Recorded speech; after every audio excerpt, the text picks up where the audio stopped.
Okay, to get started making smoke in Anime Studio, you need to have at least version 7. I think that's when they introduce particle layers. And I'm just going to start off by, I have my character here and a black background to start off with. But the first thing I'm going to do actually is go to create a new vector. And I'm going to just call this smoke particle.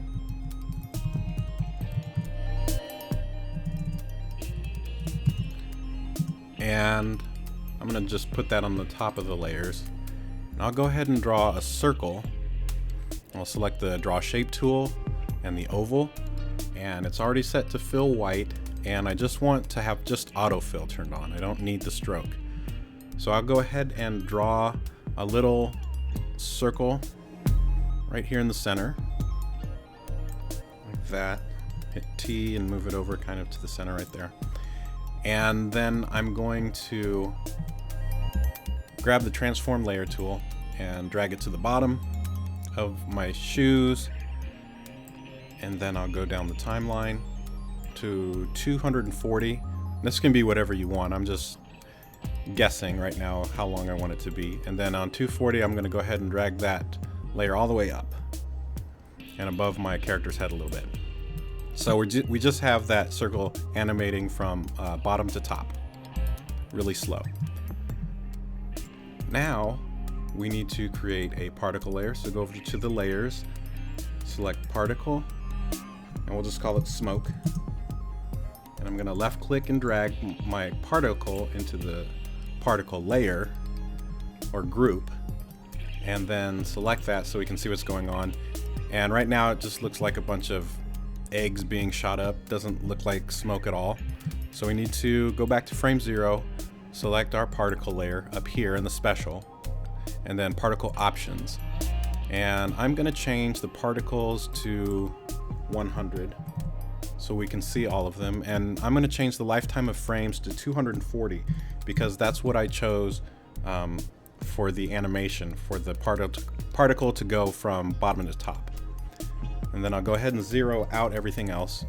So I'm just going to type in 0, 0 on everything, pretty much except the source width and height. I'm going to leave that alone because we're going to change that a little bit. So now we have this column of 100 different circles being generated from the bottom. Still doesn't look like smoke. So we need to select the particle layer itself. And if I zoom in, I'm going to hit Q and select that circle. And first thing I'm going to do is I'm going to turn down the opacity so it's more see-through. So I'll click on the fill and I'll drag this slider down to about here. And you can see that it's see-through now. I'll hit OK.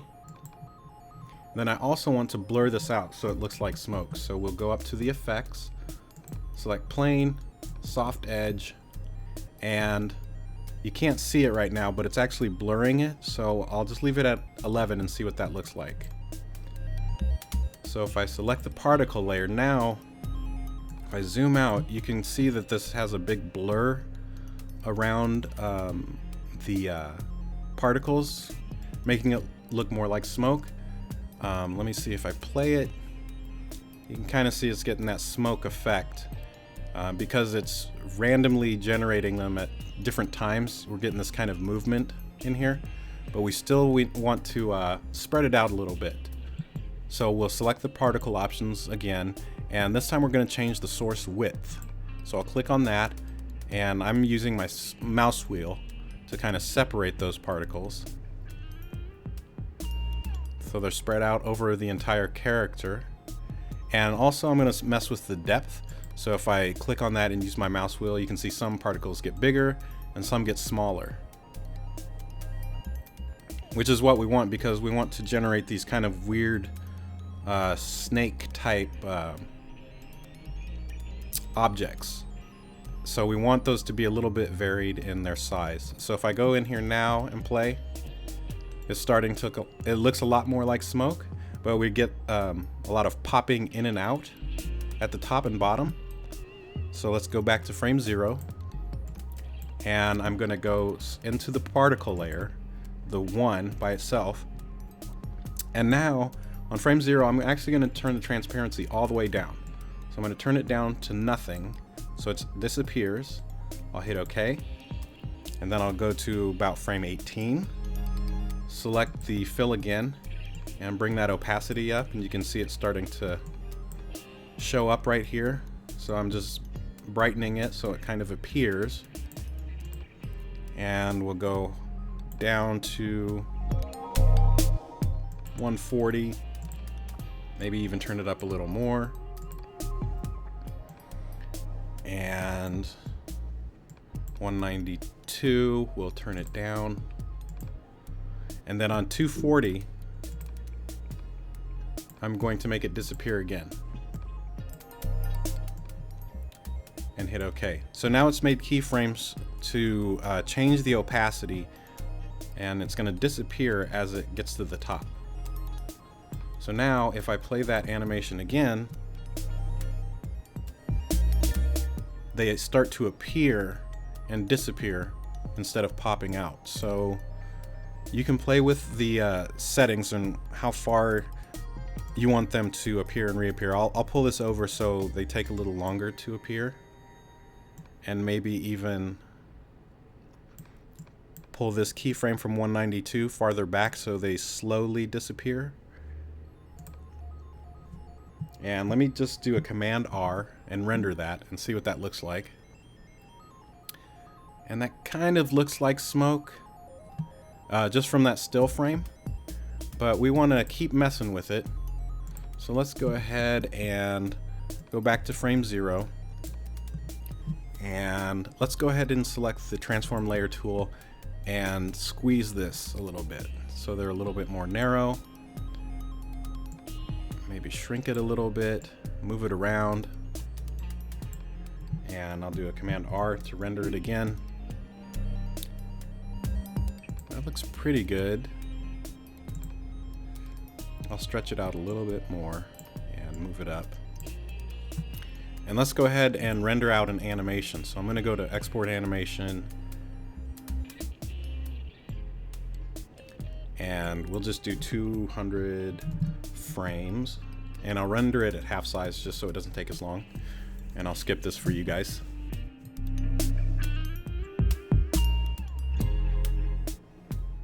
Okay, so here's the first render test of that smoke, and if I play it, let's check it out.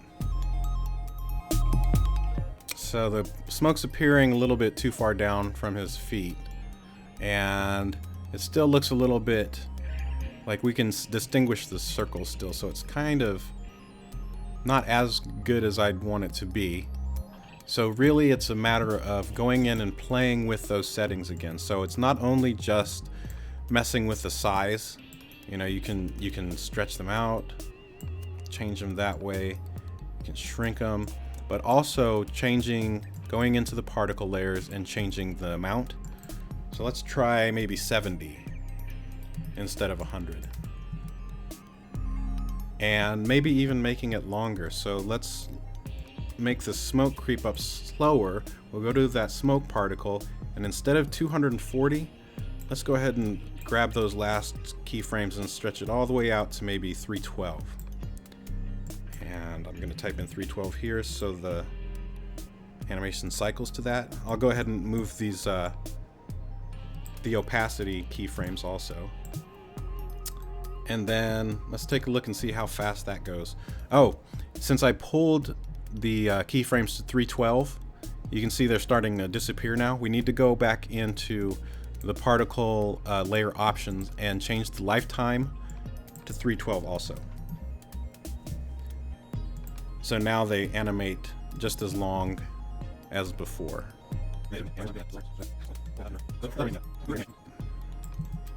So that's the first part. That's how you would make, I would make, I should say. There's definitely different ways to do this. But it's just playing with the settings and making sure that you're using opacity and the soft edge option over here. Let me render that out. So I'll go ahead and play with this some more and then show you a final render. But I also wanted to show you another way of making smoke. It's pretty much the same thing. Let me delete that. but I'm going to show you how to use a path to make it even more realistic. So I'm going to import an image here that I have of just a cigar. Let's turn it sideways here, move it down, and we're going to do the same exact thing. I'm going to make a new vector layer, call it smoke particle, and draw the shape, and it's going to be an oval. And I'm going to hit Q and select it just so you guys can see it. It's turned down to 0 because of the last thing I did. So first thing I'll do is turn that opacity up, and I'm just going to make this a little thinner like this. Okay, but this time I want it to follow a path because I want it to kind of curve like smoke really does when you see it in an animation or even a movie. So I'm going to create another layer, and I'm going to call this smoke path. And I'm going to go ahead and hit command, or just A actually, for add points. And for my smoke path, I'm just going to draw a zigzag. So I'll just draw from the tip of the cigar to over here, and up there. So we get that little zigzag. Then I'm going to hit C and curve these points out so we get this nice smooth path. Now the particles already blurred because we did that on that first part. But you would do the same thing. You would add a soft edge and also change the opacity as needed. So in order for this particle to follow this path, it needs to be in a group. So I'm going to create a new group, and I'm just going to call it smoke group, and click on smoke path, hold shift down, select smoke particle, so I get both of those, not the cigar but just the particle in the path, and put that in a group. Okay, and now in order for that particle to follow the path, I need to select that particle, and then I'm going to hit follow path. And because they are in the same group, you'll notice that the path shows up. Even though it's not selected, it's showing up because it says which path do you want me to follow. So I'm going to click on it, and you see how that point of origin snaps to the line? That means that the particle is going to follow this line now, but it's offset. So let's go back and change the point of origin. I'm going to click that on the particle itself and follow path, and then click on it. I'm going to have to reset the position. There we go. So I had the particle selected, I put in the new point of origin, and then with the transform layer tool I reset that point of origin. So let's try that one more time. Follow path, and now you can see it's selected and right on the path. So we'll click on that.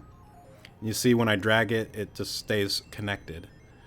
So we're going to go up to the percentage, and I'm using my mouse wheel to go to 0, which is the very beginning of the path.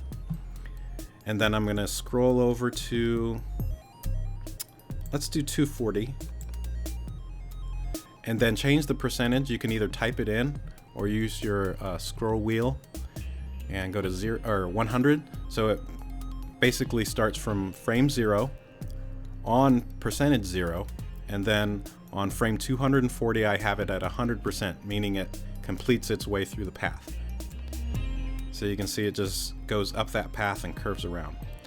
But I also want to make it look even more natural, so I need to double click the particle, and then under the general tab we want to click rotate to follow path and apply. So you can see now that the oval is now turned facing directly on the path. So as I animate it or pull through the timeline, you can see it actually turns with the curve instead of just standing straight up. So now we'll go back to frame 0, and since we have the smoke group, that folder with the group, we also need to make a particle layer. So I'm going to select particle,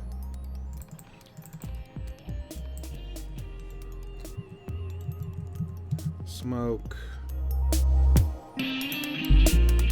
particle all. And I'm gonna drag that folder into this particle folder. And the reason I am doing this is because we need to have those particle and path grouped together if we want them all to follow the same kind of general directions. So when I click the particles, now we got some crazy stuff going on, but we'll do the same thing we did at the beginning. Click on the particle options, we'll zero everything out,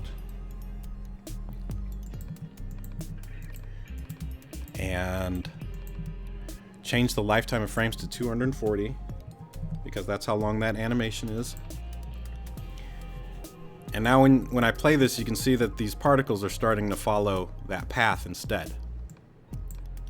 So it's starting to look like smoke, but we need to tweak the settings once again to get those to look more realistic. So let's go into the particle options, mess with the source depth a little bit.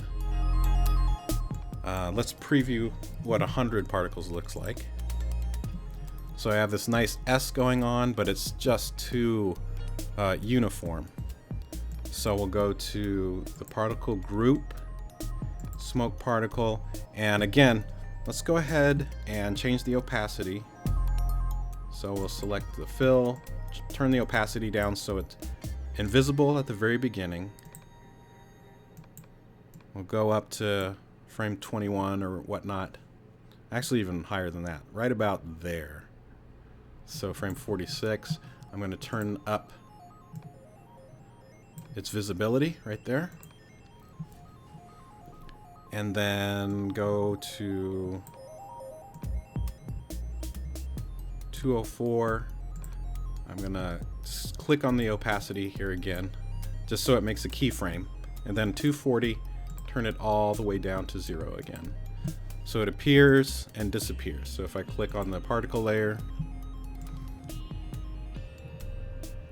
it's really hard to see. Actually, let me make it appear even farther down.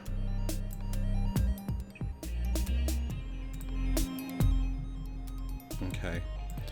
Still hard to see, but we're gonna mess with them, the settings some more. Let's go into the particle options.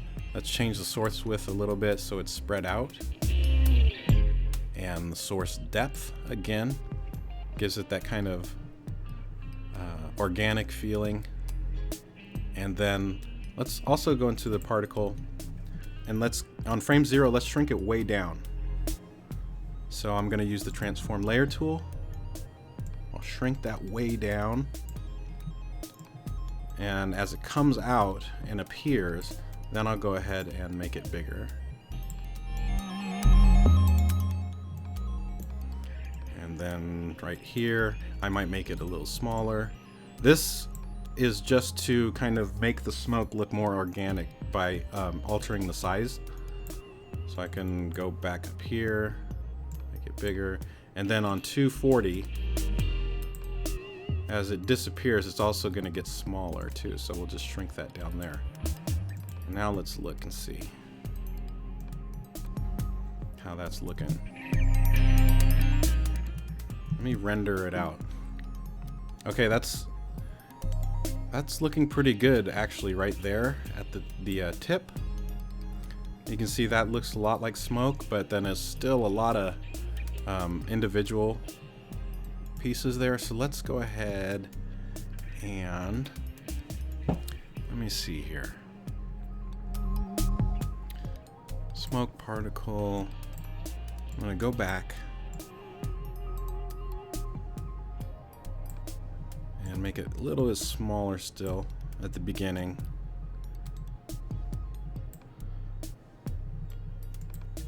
And let's have it get bigger here. Again, this is just a lot of trial and error, really fiddling with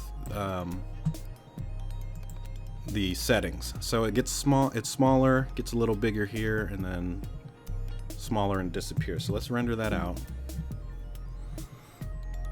Now that doesn't look as good because it's too small. So back to frame 0.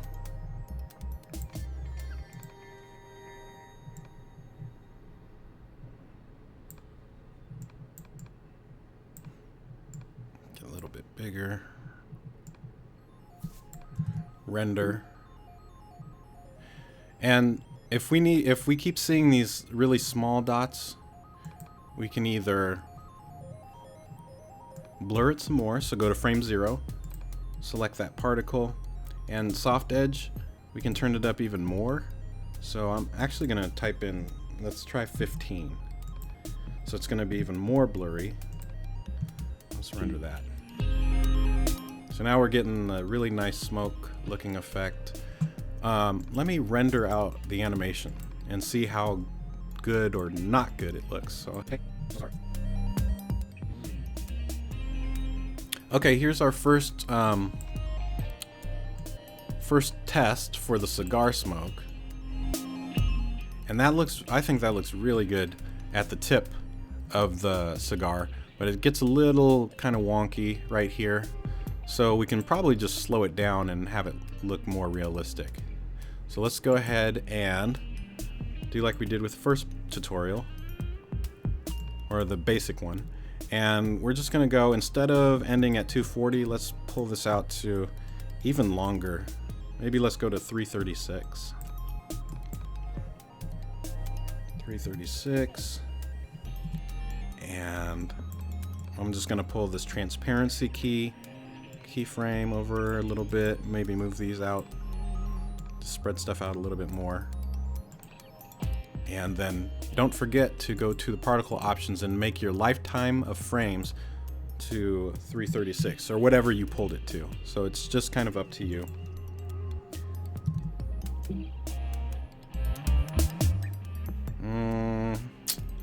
That's looking a little too slow. Let me move it back.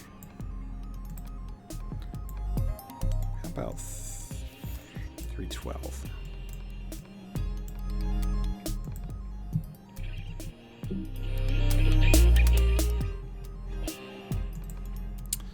I'm going to keep fiddling with all the parts. Let's go smoke particle, and where it's looking a little too thin, I'm just going to make the particle a little bit bigger.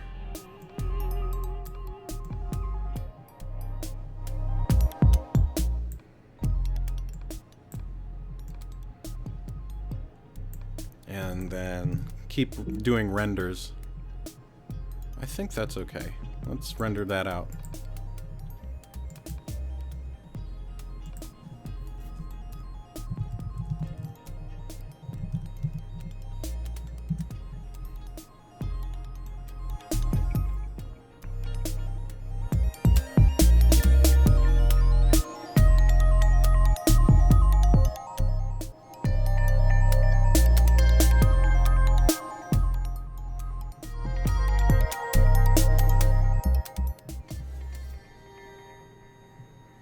Okay, here's our second render of the cigar smoke, and I'm trying to make it a little bit bigger so you can see. And I think that looks pretty good. There's a little bit of weird puff thing going on here, but again, it's just a matter of playing with the settings. Like the beginning looks really, really good. That really looks like smoke to me. The end is a little wonky too, but if you guys want to try this out, just mess with the settings, and then yeah, let me know how that goes for you. And if you have any questions or comments, just leave them down below, and I'll see you next time.